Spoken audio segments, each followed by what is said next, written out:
ഞാൻ ആദ്യം എത്തുന്നത് മാധ്യമപ്രവർത്തകനായ കെ ഷാജിയിലേക്കാണ്. ഷാജി, ഈ അഭിമുഖം ഒരു വലിയ ചർച്ചാ വിഷയമായി വൈറലായി യൂട്യൂബുകളിൽ പ്രചരിക്കുകയാണ്.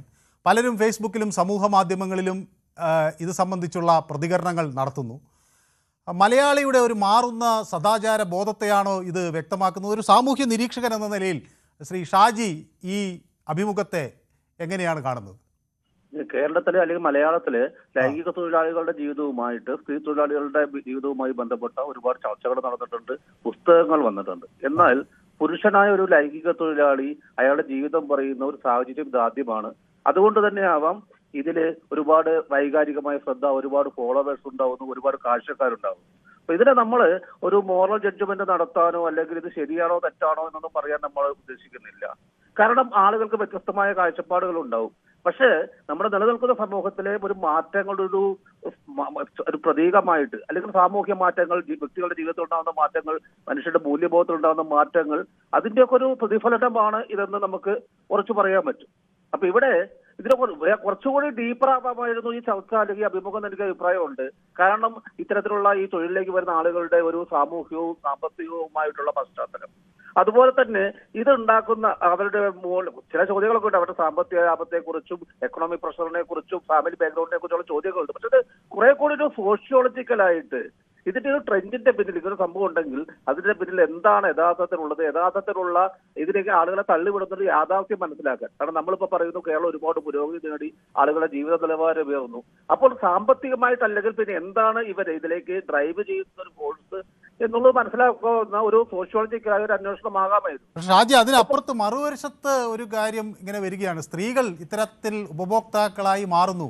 ഇത് ഒരുപക്ഷെ എനിക്കൊരല്പം അവിശ്വസനീയമായി തോന്നുന്നു. ഷാജി ഒരുപാട് യാത്ര ചെയ്യുകയും ഇത്തരം വിഷയങ്ങൾ സാമൂഹ്യ നിരീക്ഷണമൊക്കെ ഒരുപാട് നടത്തുകയും ചെയ്യുന്ന ഒരാളാണ്. അപ്പോൾ ഇത് ഷാജി അത്ഭുതപ്പെടുത്തുന്നുണ്ടോ? എന്നിട്ട് ഒട്ടും അത്ഭുതപ്പെടുത്തുന്നില്ല. കാരണം സ്ത്രീകളുടെ കാര്യത്തിൽ സ്ത്രീകളും ഈ സമൂഹത്തിലാണ് ജീവിക്കുന്നത്. സ്ത്രീയായാലും പുരുഷനായാലും മാറുന്ന കാലഘട്ടത്തിനനുസരിച്ചിട്ടാണ് മനുഷ്യരുടെ ഇടപെടലുകളും മനുഷ്യരുടെ വ്യക്തിപരമായ ചോദനകൾക്കനുസരിച്ചുള്ള അന്വേഷണങ്ങൾ നടത്തുക. ഇന്ന് പണ്ടത്തെ ഒരു കാലമല്ല, ഒരു 10-15 കൊല്ലം മുമ്പുള്ള ഒരു അവസ്ഥയല്ല. മനുഷ്യർക്ക് അവർക്ക് ആഗ്രഹിക്കുന്ന കാര്യങ്ങൾ ശരിയായാലും തെറ്റായാലും അത് ലഭ്യമാക്കാനുള്ള ഒരുപാട് സാധ്യതകളുണ്ട്, ഒരുപാട് സോഴ്സുകളുണ്ട്. ഇവിടെ പറഞ്ഞതുപോലെ ഈ സോഷ്യൽ മീഡിയയിൽ കൂടി തന്നെ തങ്ങൾക്ക് ആവശ്യമുള്ള ആളുകളെ ബന്ധപ്പെടുകയും അത്തരക്കാരായ ക്ലയന്റുകളെ വിളിച്ചു വരുത്തുകയും ചെയ്യുന്ന ഒരു സന്ദർഭമാണ് ഇവിടെ. ഇതിനകത്തൊരു വലിയൊരു കാര്യം വെച്ചാൽ ഒരു ഉഭയകക്ഷി സമ്മതത്തിന്റെ അടിസ്ഥാനത്തിൽ നടക്കുന്ന ഒരു കാര്യമായതുകൊണ്ട് ഇത് നിയമത്തിന്റെ മുന്നിൽ വലിയ കുറ്റകരമാണെന്നൊന്നും എനിക്ക് തോന്നുന്നില്ല.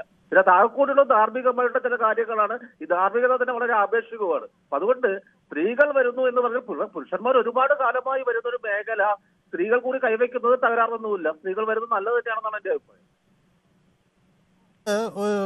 സ്വാഭാവികമായി ഒരു പ്രത്യാഘാതം ഉണ്ടാക്കുമോ? കാരണം നമ്മൾ നേരത്തെ ഇത്തരം സ്ത്രീകളുമായി ബന്ധപ്പെട്ട ലൈംഗിക തൊഴിലുമായി ബന്ധപ്പെട്ടൊക്കെ നമ്മൾ പലതരം ചർച്ചകളൊക്കെ നടത്തിയപ്പോൾ ഇങ്ങനെ പ്രചരിക്കുന്ന രോഗങ്ങൾ, അതുപോലെ അവരെ വലിയ ചൂഷണത്തിന് വിധേയമാക്കുന്നു, അവരെ തട്ടിക്കൊണ്ടുപോകുന്നു, ഇങ്ങനെയൊക്കെ ഉള്ള വലിയ അക്രമത്തിനും അതുപോലെ ഈ ചുവന്ന തെരുവുകളിൽ അവരെ ഭീകരമായ ചില ക്രൂരതകൾക്കൊക്കെ വശംവദരാക്കിയാണ് ഇങ്ങനെയൊക്കെ നിർബന്ധിക്കുന്നത്.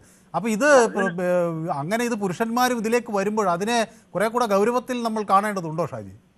തീർച്ചയായിട്ടും കൃത്യമായിട്ട് ഇതിനെക്കുറിച്ച് വലിയ വലിയ പഠനങ്ങൾ നടക്കണം. ഇതിന്റെ സാമൂഹ്യ ആഘാതങ്ങൾ, കുടുംബ ബന്ധങ്ങൾ ഉണ്ടാക്കുന്ന ആഘാതങ്ങൾ, സമൂഹത്തിൽ ഉണ്ടാക്കുന്ന ആഘാതങ്ങൾ, ഇതിനെക്കുറിച്ച് പഠനങ്ങൾ നടക്കണം. അതുപോലെ ഇത് മിസ്യൂസ് ചെയ്യപ്പെടുമ്പോൾ ആളുകളാകുമ്പോൾ ഇതിന്റെ ലൈംഗിക തൊഴിലാളികൾ, സ്ത്രീയാവട്ടെ പുരുഷനാവട്ടെ, ലൈംഗിക തൊഴിലാളിയായിട്ട് വരുന്ന ആളുകളുടെ അവകാശങ്ങൾ പ്രധാനമാണ്, അവരുടെ രോഗങ്ങൾ പ്രധാനമാണ്, അവരുടെ മുന്നോട്ട് പോക്ക് പ്രധാനമാണ്.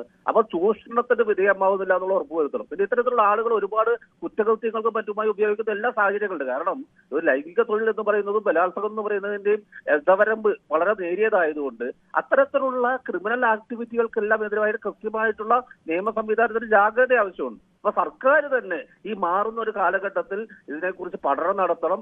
ഇതിന്റെ ഒരു മിസ്യൂസ്, ഇത്തരം സാധ്യതകളെ മിസ്യൂസ് ചെയ്യുന്നതിന്റെയും ഒരു വലിയ കുറ്റകൃത്യമായി മാറുന്നതിന്റെയൊക്കെ സാധ്യതകളെ മുൻകൂട്ടി കണ്ട് അതിനെതിരായിട്ടുള്ള ഗൗരവമായുള്ള നടപടികൾ എടുക്കേണ്ടത് വളരെ അത്യാവശ്യം. യെസ്, വളരെ വ്യക്തമാണ്. ഇപ്പൊ ഷാജിയുടെ ഒരു നിരീക്ഷണം വളരെ സുപ്രധാനമാണ്, ഒരു സാമൂഹിക നിരീക്ഷകൻ എന്ന നിലയിൽ. അപ്പോൾ മറ്റ് കോളർമാർ കൂടി എന്നോടൊപ്പം ചേരുകയാണ്. ശരത്ത് ബാലരാമപുരത്ത് നിന്ന് വിളിക്കുന്നു. ശരത്തെ, ഈ ഒരു പുരുഷ ലൈംഗിക തൊഴിലാളിയുടെ ഇൻ്റർവ്യൂ ആണ്, ഒരു പ്രോഡ്കാസ്റ്റാണ് ഇങ്ങനെ കേരളം ചർച്ച ചെയ്യുന്നത്.